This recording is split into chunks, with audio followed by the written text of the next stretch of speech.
Hi mga kabalugan! Nagkaaya ang maglakad-lakad ang mga kasama ko dito sa bahay. Piling ko ang sexy ko dyan. Siyempre, huwag ka magpapakabog, mas sexy ka. Ayan, hapon pa lang dito pero ang lamig-lamig na. Ang lamig niya parang pang madaling araw na. Akala mo naman talaga may mga pera. Uy, wala pa tayo niyan, paparating pa lang. Lamig na lamig kayo, no? Ginusto nyo yan, magtiis kayo. Ayan, malapit na pala kami dito sa pupuntahan namin. Ang pangalan ng pupuntahan namin ay Pricey Sea. Mura mga bilihin dito guys. Alam nyo ba, sa halagang 5.75 SR, aba makakabili ka na ng mga gusto mong gamit sa bahay. Hygienes at iba pa. Siyempre mga damit, ganyan. Bihira lang ako makakita dito ng escalator na may hagdan guys, sa totoo lang. Kalimitan na nakikita ko dito yung yung flat lang ba? Flat lang lahat ay nakikita ko dito. Maganda pala yung ganitong klase ng hagdan kaysa yung may yung magandang escalator este. Ayan. Syempre parang hindi na mahirapan magbitbit yung pagdadalhin do sa taas yung cart, diba? Ay, ang daldal na ng person. Akala mo naman talaga may alam. Tamang tingin-tingin lang kami dito guys, pero wala naman talaga kami pambili.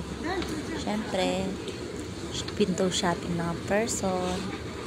Ayan guys, ang gaganda pala ng mga damit dito. Ang mumura pa.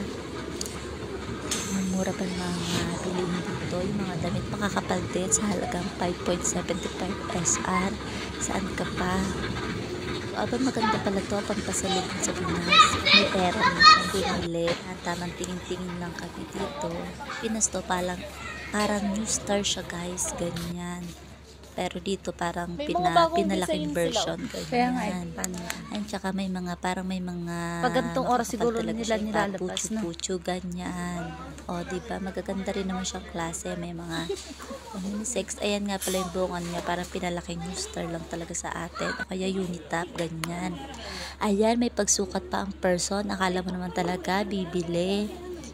At habang niya, pasukat-sukat lang kami dyan. Pero wala naman talaga kaming pambili. Ang sarap sa ulo kasi malamig dito. Kaya yung tenga mo talaga naiinitan. Kaya lahat sinukat ko. Sabi ko next time bibili nga ako nito.